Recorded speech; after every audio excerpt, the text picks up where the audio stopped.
Here I have considered another example so that we can get the proper idea of the application of KCL. This is the problem given here. Find out the power delivered by the current source. Okay, and this one is the circuit given. This problem can be solved by using KVL also, because three loops are there. This one, and this one. Three loops are there. So by using KVL, we can also solve out this problem, but it will take huge time. This is the problem related with GATE 2014. Okay. So now, how could we solve this problem? So always remember that this type of problems can be solved by using KVL also, but we will apply KCL here because KVL will take huge time. On the contrary, if you apply the KCL, then it will take very short time period. Okay, thus you can save your time. So how could we apply the KCL for this particular circuit? So find out the power delivered by the current source. So this is the current source, 2 ampere current source. Now you have to find out the power that is delivered by this current source. We know that power equals to VI. So the current which is flowing through this voltage source is 2 ampere. So we know the current I is known to us here. 2 ampere, it is given. Okay. Now you have to find out the voltage associated with this current source. How could we find out the voltage for this current source? First of all, for this circuit we will apply Kirchhoff's current law, and for this we should consider a particular node. So here preferably we have considered this node as ground node where potential is 0, and what is the voltage there or potential there we don't know. Let's consider this node as X node, and the voltage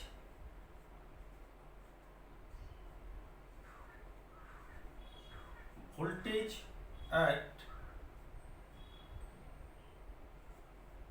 X node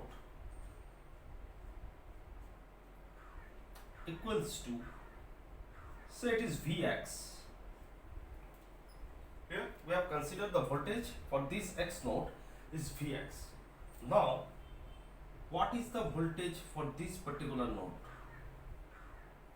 Let's consider the voltage for this node is, say, V1, and the voltage or potential for this node is V2. Okay, and for this X node the voltage is, say, Vx.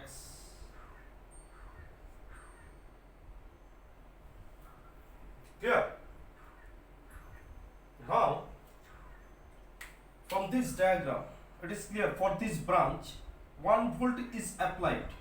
Okay, so this node is having V1 voltage and this node is having 0 voltage, and in between these two nodes 1 volt is applied. Thus easily we can say that V1 is nothing but 1 voltage. So here V1 equals to 1 voltage.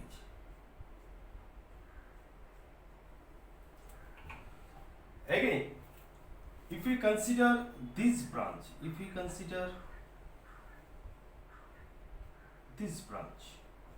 okay, there is a node V1, there is another node V2, and in between V1 node and V2 node 1 volt is applied. So we know that this applied voltage is nothing but the potential difference between this node and this node.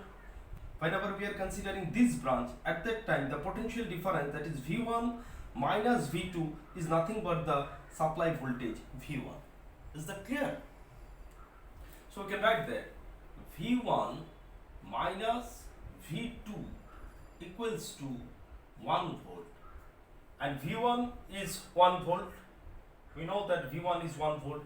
So from there we can get V2 equals to 1 minus 1, that is 0 volt.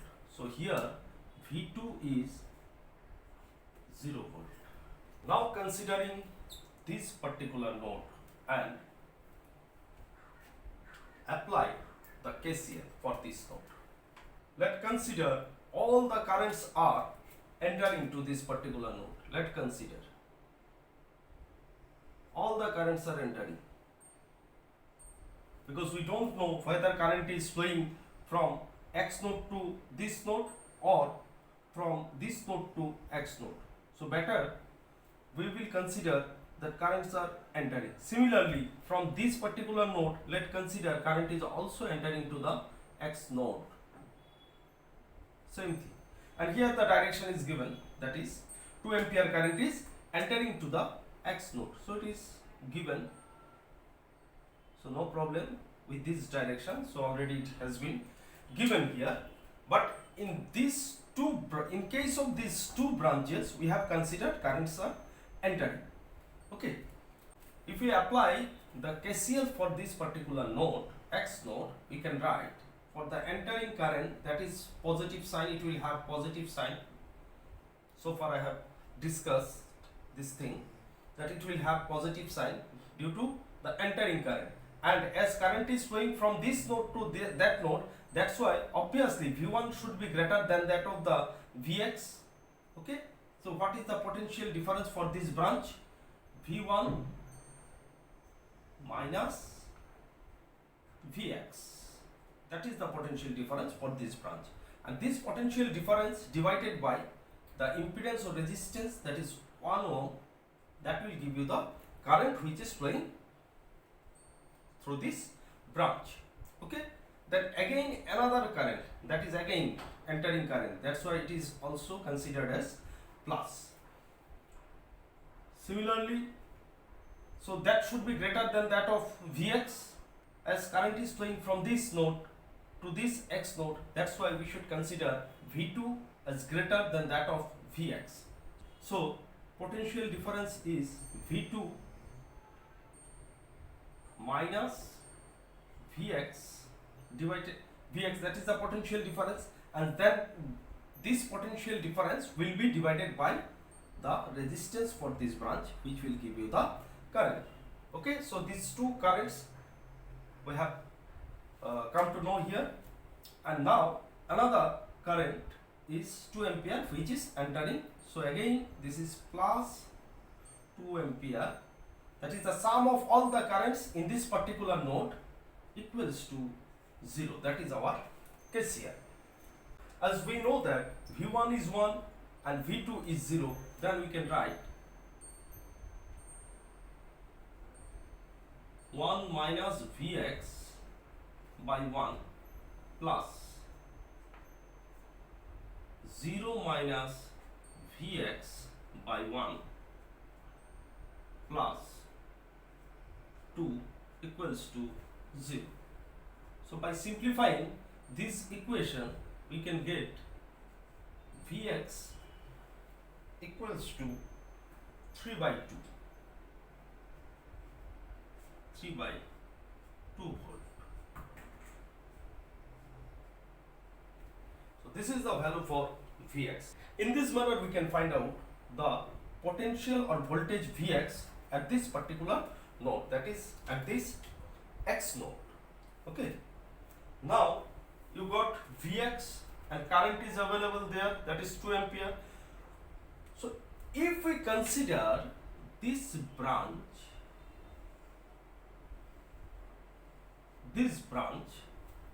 two nodes are associated with this branch. One is X node and another one is ground node. Okay. So what will be the potential difference? That means Vx minus 0 is the potential difference for this particular branch. So here it is 0 and here it is Vx, that is derived as 3 by 2. Okay, so what will be the potential difference? That is Vx minus 0. Vx minus 0, that is ultimately 3 by 2.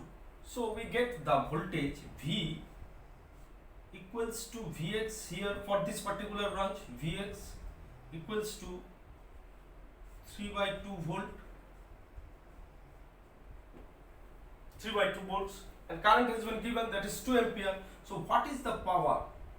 P equals to, we know, Vi. Okay, so power is 3 by 2 multiplied with current 2, that is 3 watts. So power delivered by this current source is 3 watts. Here again I have considered another example. The circuit has been given here and you have to find out E and I. The value of E and I are dash volt and dash ampere.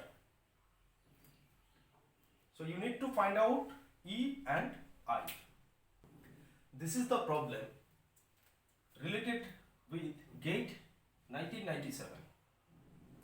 So how could we solve out this type of problem? You should minutely follow the circuit.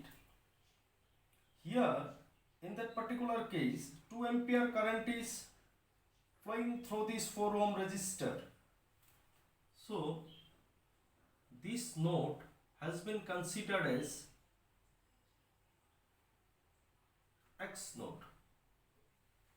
Similarly, here this node has been considered as Y node. What is the voltage at this particular node? One thing you should do, that this point has been considered as ground, that is at 0 voltage. Now at this node voltage is 0 or potential is 0. There is also 0 potential, there is also 0 potential, there is also 0 potential. Now what is the voltage at this particular node? X node. So this voltage is, say, Vx, the voltage at X node equals to, as current 2 ampere is flowing through this resistor 4, so the drop across this resistor will be considered as the potential at this particular node, because at this node it is 0 voltage. So the potential difference will be Vx minus 0. So that is Vx. So Vx equals to the drop across this resistance, that is 2 into 4. 4 into 2. That means 8 volt. Here Vx equals to 8 volt. So if Vx equals to 8 volt, so what is the current flowing through this? What is the current? If you consider this branch, there is Vx voltage and there is 0 voltage. What is the potential difference for this particular branch?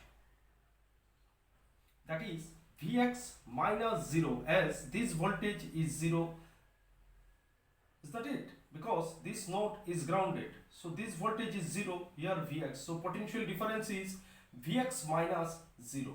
And what is the current flowing through this? Potential difference for this branch divided by resistance of this branch. That is Vx minus 0 divided by 1. Clear? That is Vx minus 0 divided by 1 equals to, we know Vx value is 8 volt by 1. That means the current which is flowing through this is 8 ampere. So current flowing through this is 8 ampere. Now you tell me, at this particular node, current has been divided. 8 ampere is moving through this and 2 ampere is moving through this. So what is the total current flowing through this? Obviously 2 ampere plus 8 ampere. Now we got the current which is flowing through this 1 ohm resistor, and that current is 8 plus 2, that is 10 ampere. So 10 ampere current is flowing through this 1 ohm resistor. Again, we can say that current 10 ampere equals to the potential difference of this branch. That means potential at this Y node minus potential at this X node. So the voltage, if the voltage at Y node is Vy, then Vy minus the potential at this X node, Vx, that is the potential difference for this branch, divided by its resistance or impedance, divided by 1. Thus we can say that this is the current value and that current is 10 ampere. So 10 ampere equals to Vy minus Vx divided by 1 ohm. Clear? And from there we have to find out, the Vy value. That is 10 equals to Vy minus, what is Vx? Vx is Vx, we have already found out that Vx is 8. From there we can write Vy equals to 10 plus 8, that is 18 volt. So now the voltage at this particular node is 18 volt. So what is the current flowing through this? Another thing, let's consider the current is I1, which is flowing through this 6 ohm resistance. Is that clear? Let's consider current I1 is flowing through this 6 ohm resistance. Now you know the potential at this node, at this Y node, that is Vy equals to 18. You know the potential for this node, and there is 0 as it is grounded. Okay, so 18 minus 0 is the potential difference. Current is flowing through this direction, downward directions. So you get the potential difference for this branch, and then divide this potential difference by this impedance or by the resistance of this particular branch, that is 6 ohm. Thus we can get the I1. So from there we can write that I1 equals to Vy minus 0 divided by this impedance, that is 6. So Vy is 18 divided by 6, that means 3 ampere. So 3 ampere current is flowing through this, 3 ampere. So from this circuit it is clear, 10 ampere is flowing through this branch and 3 ampere is flowing through this branch. So what is the current high? So easily you can say that this is the summation of 10 and 3 ampere, that is 13 ampere. So we can get I equals to 10 ampere plus 3 ampere equals to 13 ampere.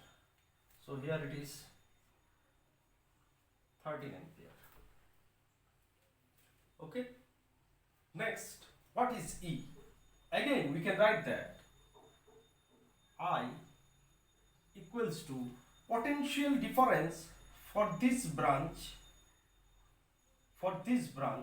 if we consider this branch, so we should consider the potential difference for this branch, and direction of current is entering to this node. So obviously this potential should be greater than that of this potential at this node, that is at Y node. Okay, so I equals to, for this branch we can get the potential difference as E minus Vy, that is the potential difference. And what is the impedance or resistance of this branch? That is 1. So this potential difference divided by 1 is the current. So we know the current I is 13. So here I is 13 ampere. Then E minus Vy, we have already derived the value of Vy, which is 18 volt. That is 18 volt. Now from there we can get the value for E. E equals to 13 plus 18, that is 31 volt. So here it is 31 volt. So the value of E and I are 31 volt and 13 ampere. That is the technique. How could we solve out this type of problem?